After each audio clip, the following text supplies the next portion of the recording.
2-2 2-0 গোলে মোনাকোর সঙ্গে পিছিয়ে পড়েছিল পিএসজি। এরপরে তারা 3-2 গোলে ম্যাচে জিতেছে, কিন্তু ম্যাচটা তারা জিতলো আসলে ডেজিরে দুয়ের এক দুর্দান্ত প্রত্যাবর্তনে।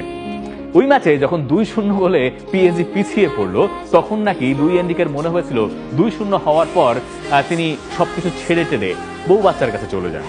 মানে এটা তিনি পরে আবার ম্যাচ শেষে মজা করে বলছেন যে একবার যখন 2-0 হলো তারপর ভেবেছিলাম এসব ছেড়ে বউ বাচ্চার কাছে চলে যাই। মানে মোনাকোর সঙ্গে তো 2-0 গোলে পিছিয়ে পড়ার কথা কারেন্ট চ্যাম্পিয়নদের ছিল না। তারপরে কেন এমন হলো এর ব্যাখ্যা আবার লুই এনরিকে করছেন এভাবে যে আগের বার যখন তারা চ্যাম্পিয়ন্স লিগ জিতেছিল তখন সবাই জানতেন না যে পিএসজি এত ভালো দল। তারা হয়তো ভালো খেলছিলেন, কিন্তু তারা যেহেতু একবার চ্যাম্পিয়ন্স লিগটা জিতেই ফেলেছেন তাই বাকিরা এখন তাদেরকে অনেক বেশি সিরিয়াসলি নেয়, যে কারণে তাদের কাছে কঠিন হয়ে যাচ্ছে। হতে পারে, হু নোজ।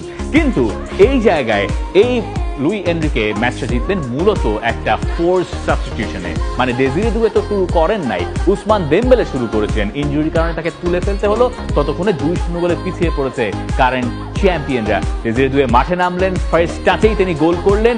এরপরে যে গোলটা আশরাফ হাকিমি করেছেন সেখানেও ডেজিরে দুয়ের একটা অবদান আছে।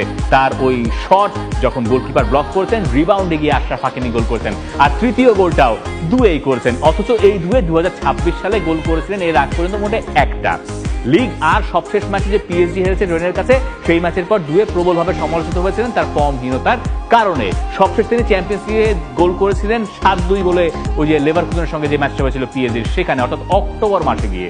এতদিন বাদে দুয়েকে আবারও দুয়ের মতো দেখা গেল, যেটা পিএসজিকে সাহায্য করলো এই ম্যাচটা থেকে বেরিয়ে যেতে। পরের লেগ যেহেতু পিএসজির মাঠে, তাই একটা অ্যাডভান্টেজ, আরো একটা অ্যাডভান্টেজ নিয়ে ওই ম্যাচটা খেলতে যাচ্ছে পিএসজি।